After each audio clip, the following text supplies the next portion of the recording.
ويا صباح الأنوار وصباح اليوم الخميسي يلي كلنا منحبه. خلص آخر الأسبوع راحة. المهم يا بنات، بعد ما تقهويت عندي اللبلاب اللي جدرتها مرة، حطيتها في المزهرية عشان تطلع جذور، فجدرت وبدي أنقلها وأزرعها في كواوير يعني عندي فاضية، وأغسلهم وأضبط أمورهم مثل ما أنتم شايفين هيك عم بعمل. وبرجع بحط برضو بالمزهرية مرة تانية. ما شاء الله النبتة لا بتتعب ولا بتخرب ولا إشي. المهم يا بنات، خلص عندي الغاز، وحبيت أعمل في ابني مقلب، اتصلت فيه من شغله حكيت له رنها علي، فكانت يعني بس يعني مزحة بسيطة وحبيت أشاركها معاكم. شايفين البلاب كيف هيك بنتعش بس انه يتغسل. الحلو فيه لا امراض لا غلبة لا اشي، جد وشكلها كتير انا بحبها، بكل مكان بحبها، يعني بكل مكان تلاقوني حاطة منها. وغسلتهم زبطهم زرعت، يعني انتعشوا انا انتعشت معهم لاني جد بحب شكلهم لما يتغسلوا. شايفين يا بنات كل فترة بغسل لي كم وحدة. يلا المقلب.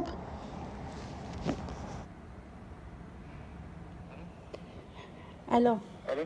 مرحبا ايوه. ليت، كيفك؟ هلا. تمام، انت اخبارك؟ كيفك؟ والله تمام التمام، انت كيفك؟ خير.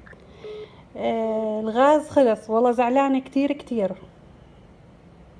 طيب. يعني مش رح اقدر اطبخ وانقهرت، يعني كيف هيك ما اطبخ لكم؟ طيب ماشي، محلولة. ليش تضحك؟ بضحك عليكي. لا انقهرت اسلوب والله. اسلوب المؤدب هذا مش متعود عليه. حق علي، بحاول اكون معك محترمة. يلا كويس، تطورات. طيب شو بدكم تتغدوا؟ يعني كتير متضايقة. طيب مش مشكلة، عادي اطلبوا اي شيء بغيه حسابي. حسابك؟ الله، روح ربي يرزقك من واسع فضله. امين. الله يرضى انا عليك. انا قلت ابصر اشوف، طلعت بس هيك. اه والله حاولنا، اتصل ابوك مع اثنين، واحد بالدوحة واحد ما بيرد، والتنتين خالصات. خلاص مش مشكلة، تطبخيش بكرة. طيب يلا الحمد لله، الله يبشرك بالخير. ماشي. ماشي قولي ليت. شو ما بدك ووصل كله شو الله بدك. يرزقك، ماشي ليت. ماشي. الله معك ليت. هلا سلام. هلا. طبعا يا بنات مثل ما شفتوا، لما يصير معي مواقف زي هيك، يا بحكي مع ابني يا بحكي مع زوجي بجيب معهم غدا او زي هيك بحكوا لنا اطلبوا. فانا داخليا جد كنت مبسوطه ولا مقهوره ولا مقهوره ولا عبالي. خلص يعني سبحان الله، خميس واخر اسبوع وكذا، وسبحان الله يسرها وخلص. مثل ما شفتوا اكلنا ومشيت الامور. هون اجت بنتي الله يسعدها وبدها تطلعنا على مطعم. اتصلت فيهم يعني وهي قاعده معنا وحجزت، قاعده هيك على الاطلاله يعني، واخدتنا على المكان، وكتير كتير حلو يعني. انا عجبني اول مره طبعا بشوفه. انا بعرف هذا الفندق وبنمر من جنبه كتير بس ولا مره يعني دخلته، فعجبتني قعدته. اسمها المطعم داخل الفندق اسمه الفيلا اللبنانية. ف يعني كانت قاعدة جد حلوة، انبسطنا مع بعض الله يسعدها يا رب. وحتى كمان عملت مفاجأة لأختها، أنا بعدين عرفت وإحنا قاعدين في المطعم تقول لي افتحي الواتساب. يعني بنتي الصغيرة لسه 12 يوم ضل عيد ميلادها، بس تحكي لي حابة أبسطها اليوم، فبدي أجيب لها هدية، وجابت لها تليفون آيفون، وهي هديك طارت من الفرحة، ما كانتش متوقعة. وكانت حتى هي صايمة، يعني قاعدين بالمطعم وهي الصغير يعني اللي عيد ميلادها بعد 12 يوم صايمة.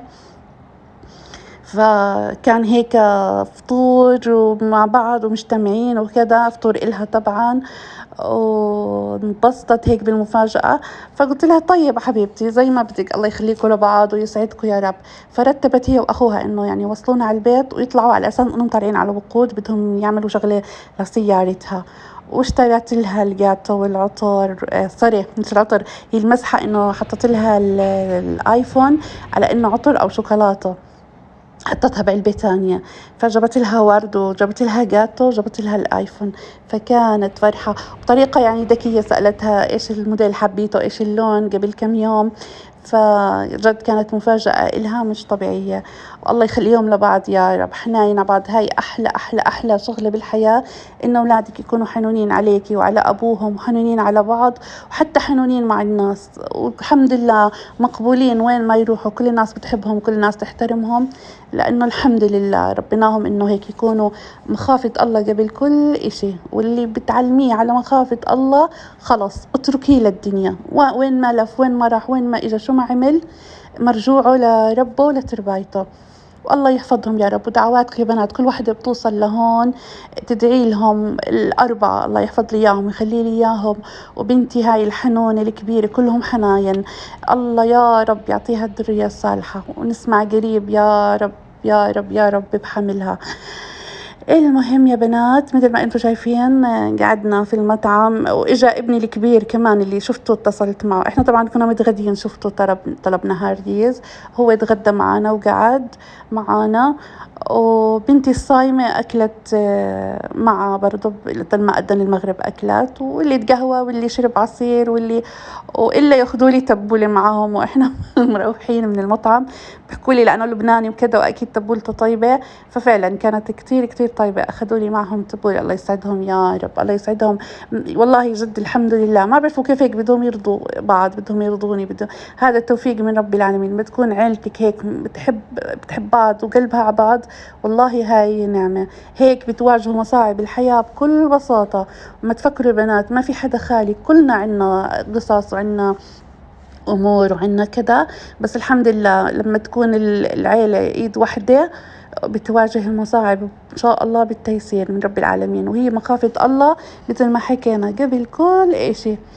هون الطريق خلاص راجعين، وكان ابني بسيارته وبنتي بسيارتها، فكانوا هيك يتمازحوا مع بعض بالطريق ويعملوا حركات ويقاطوا لبعض وهيك. الله يحفظهم يا رب، الله يحفظهم بطريقهم يا رب العالمين. وهي التبولة عم فرجيكم اياها كتير كتير كتير طيبة. وهون يا بنات بلش المقلب او المفاجأة خلينا نسميها، لانه هي كانت بغرفتها. حتى بنتي كل شوية تتصل فيها تقول لي وينها، اقولها بغرفتها ولابسة بيجامة هيك ولابستها بطريقة مهرتشة وكذا. راح ابني الصغير هيك جابها، اما هي جد جد تفاجأت. كنا واقفين نضحك ونصور، وحطت لها بنتي الأغنية اللي بتحبها، وهي عن عيد الميلاد وإشي زي هيك الأغنية. مثل ما انتم شايفين حطت لها الهدية بكيس علبة تبعت شوكولاتة. فهي بتقول كنت متوقعة انه عطر، يعني انه حاطين، يعني بتفاجئها بعطر بعلبة الشوكولاتة، هيك هي فهمت. فلما شافت انه تليفون جد جد شوي تتعيط والله تبكي. فجد كانت مفاجأة أكتر من رائعة إلها وإلنا برضه، لأنه إحنا بننبسط على بسطهم أكيد. مثل ما أنتم شايفين، يعني هدول الأولاد الكبار عندهم هيك حركات حلوة، يعني مثلا بيخططوا مثلا مفاجأة لحدا كذا، يعني بيتفقوا مع بعض بيروحوا بيعملوا المفاجأة. فهي طارت من الفرح. حتى جايبت لها كل أغراض التليفون اللي هي شاشة الحماية، الكفرات، الأمور هاي كلها جايبت لها إياها. فالله يخليهم يا رب لبعض. مثل ما انتم شايفين حطت لها الجاتو على الطاولة وزبطنا وعملنا شموع وحركات، وبعدين جابت شمعة هاي اللي بنات اللي زي الألعاب النارية، وصلنا نضحك والتخمت هيك تقع منها وترد تزبطها وترد كذا. وهون حطت لها عبارة وحرفين، حرف اختصار يعني حرفينها. فيا رب الله يخليهم لبعض يا رب. شوفوا هسه لقدام كيف بتحاول هي تصير تركب الشمعة عشان يصوروا، بتفلت منها. التخمت جد، بطلت هيك تركب، يعني هيك زي اللي انصدمت من المفاجأة. بتحكي لي أنا كنت أتوقع تجيبي لي مثلا أسوارة، تجيبي لي عطر، ما كنت أتوقع إنه تليفون. فأنا عرفت شكل كيكة كتير طيبة من الحلويات السويسرية. يلا يا بنات نبلش بالهريسة. الهريسة هي عبارة عن 3 كاسات سميد، ويفضل إنه يكون خشن. كاسة سكر، كاسة جوز الهند، معلقة بيكنج باودر، طرف المعلقة كربونة، معلقة قرفة، وكاسة زيت مثل ما انتم شايفين. لا يا بنات بالنسبة للسكر مو كاسة لبن عشان ما أخربطكم، كاسة جوز الهند، نص كاسة سكر، كاسة زيت. ماشي يا بنات، نص كاسة سكر بس، ما لأنه رح نحط قطر، ما بدنا إحنا الحلاوة تصير فوق الخيال. فهمتوا علي يا بنات؟ بس بكل بساطة بتحطوا كل هاي المقادير مع بعض. ونسيت احكي لكم يا بنات كمان بيضة، انا بحط بيضة بتخليها هيك تتماسك، ما بتخليها تصير تفرط منكم انتوا بتاكلوا فيها. بإمكانكم تستغنوا عن البيضة طبعا. بعد ما تخلطوا كل هاي المواد ودرة ملح صغيرة، بتعرفوا أي حلو بده درة عشان نكسر النكهات. أي هذا عفوا شو بدي أقول جد خلاص. خليني أركز معاكم. يلا 3 كاسات سميد، كاسة لبن، كاسة زيت، نص كاسة سكر، معلقة بيكنج باودر، مع طرف المعلقة كربونات، رشة ملح، اللي بتحب القرفة معلقة قرفة. اللبن لازم يكون من حرارة المطبخ، والبيضة إذا بدكم تحطوها البيضة بتحطوها من حرارة المطبخ برضو. بعدين تخلطوا المواد كلها مع بعض. بتجيبوا مي عادي فاترة من الحنفية، يعني من دافية من الحنفية، يعني حرارة الحنفية هيك قصدي، المي مو دافية إنه مسخنينها، لا كونه هسه صيف دافية شوي صح. فبتحطوا المي بنات، يعني كيف بدي أحكي لكم، حتى تحسوا إنها خلاص تماسكت، ما تصير طرية سايحة على بعضها، ولا تكون هيك ماسكة كتير مثل ما انتوا شايفين. طبعا تعرفوا يا بنات السميد بشرب، بتضلوا بتحركوا فيهم حتى تشوفوا خلص يعني بدها ولا لا. إذا بتحبوا كمان تخلوا النكهة أقوى بتحطوا معلقتين حليب بودرة. أنا طبعا رح أحط لكم المقادير بصندوق الوصف. بتحطوا كاستين جنبكم. بالنسبة للمي مثل ما شفتوني أنا ما احتجتش غير لكاسة واحدة، لأنه بتعرفوا في لبن في زيت في سوائل، بتشوفوا حسب نوع السميد كيف بشرب. بحب أدهن صينية الهريسة أنا دايما بطحينة، بتعطيها كتير طعمة طيبة، فدهنتها في الطحينة وبعدين مديتها مثل ما انتوا شايفين جلستها. بعدين هيك بتخضوها حركات وبتخبطوها وكذا، بتتجلس معاكم 100% 100. المهم هون للأسف إني جايبة سكينة مع وجه أبصر شو أنا خلقة إيدي يا بنات يعني هيك بترجف لما بدي أقطع. المهم هون بلشت أقطع فيها، ضلنا طبعا نقطعها وهي نية. وعندي فستق مملح طبعا غسلته، ما عنديش ناي لأنه ممكن نحط لوز، ممكن نحط أي شيء بدنا إياه، ممكن بعدين بس تطلع نحط فستق حلبي أو نحط جوز الهند كونها هي كمان بالجوز الهند. بس أنا بحب معها نكهة الفستق الحلبي. الفستق السوداني كتير كتير. وهي بنات مثل ما انتم شايفين كتير طيبة. طبعا بعمل الشيرة أو القطر وبشربها إياها وبتركها. في ملاحظة يا بنات، وهي بالفرن خلاص قربت تتحمر بجيب قطعة زبدة نوعها طيب وبدهن الوجه كله، يعني بحطها هيك بالشوكة بصير أمشيها على وجهها وبدخلها تتحمر. بس طلعت بيكون القطر بارد بديره عليها كامل بشربها منيح. طبعا أنا هيك طريقتي بالقطر، بحط مثلا كاستين سكر، بحط كاستين مي وبستغلي، بحط عصرة ليمون أو شوية ذرة ملح ليمون.